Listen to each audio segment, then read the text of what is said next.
At IQ, nutrition and wellness videos are meant to be informative and educational. They are not intended to diagnose, treat, prevent, or cure any disease or condition. It is not intended to substitute the advice, treatment, and/or diagnosis of a qualified licensed healthcare professional. Hello, everyone, and welcome back. Just wanted to talk today about mold toxicity. So I've been feeling quite a bit better, but there's still like my body is always just at this high histamine, like on this state of like it doesn't take very much of anything, doesn't take very much sugar, very much dairy, things like that for my body to just explode with inflammation, or for me to be very itchy.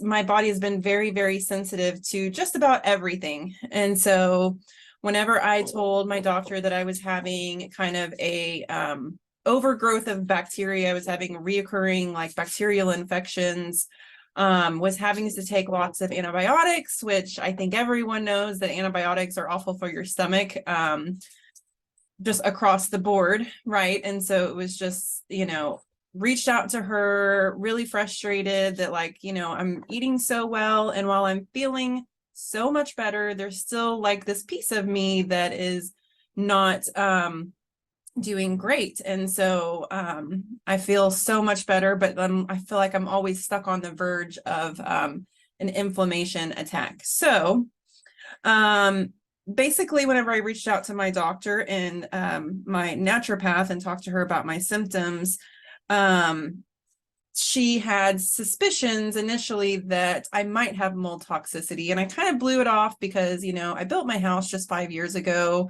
And I built my house out of shipping containers. I don't know how many people know that. But I just thought, no way, my house is only 5 years old. No way do I have some sort of like, mold growing that could be making me that sick that fast. And so I did a test. There's actually a test online. It's called a VCS test. And they actually they look at like basically your the retinas in your eyes, and they look at the sensitivity of your eyes and how well you can see things that are like faintly there, that type of thing. So I did a quick test, sent the report to her. She looked at my updated lab work, and today she told me I'm more than 95, probably closer to 99% sure probability that you have mold toxicity. So what's interesting is I've actually referred a few friends to my naturopath doctor who have also had mold toxicity in their house. And so something that I thought that seems kind of rare and weird is not so rare. And so my naturopath kind of specializes in putting detox protocols together. Luckily, I am already taking a couple of things that have been great for mold toxicity to detox my system. Black seed oil specifically I've been taking, and it's kind of one of those things that you have to like look at the quality and the certificate of authenticity and how strong of an active ingredient that's in the black seed oil it is that you're taking, because I've taken black seed oils before and they've not really ever done anything for me, but the one that I'm taking now is giving me so much more energy. So I'm thinking that it's starting to detox my system from the mold. So we have some mold remediation foggers on the way that we got online. We're going to be doing the mold remediation ourselves. And so I am very excited to get that done. And then I'm also going to be taking a mycotoxin test to see exactly which mycotoxins are in my urine. It's a urine test. It takes a long time. It's very expensive, but I'm just so ready to just be over this hump and kind of put all this past me, because all of the work that I've been doing has been kind of it keeps me at a constant level, but it's like if I have one little mess up, it's like puts me right back into an inflammatory mode, kind of does this inflammation response syndrome when you have mold toxicity.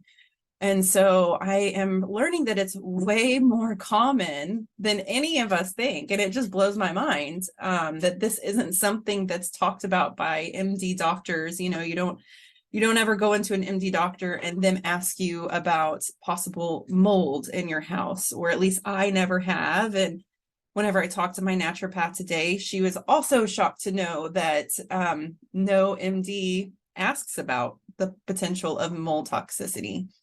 So I'm going to kind of stop here. Tomorrow I'm going to do another video on kind of symptoms of mold toxicity so that you can just kind of see how many of these you can check off of your list. It kind of presents itself in different ways in different people. But there are some things that you can look out for when it comes to mold toxicity. So I'm interested to know if you or any of your loved ones have ever been exposed to mold and how they detox from their mold. If you could put that in the comments. And then also, if you could just do me a quick favor, it would really help me to be able to grow my following on this page. Again, this is a brand new channel for me, brand new adventure for me. So if you could kindly subscribe to my channel, I would greatly appreciate it. And make sure to like this video. That would help me so much. Thank you so much, and I'll talk to you soon.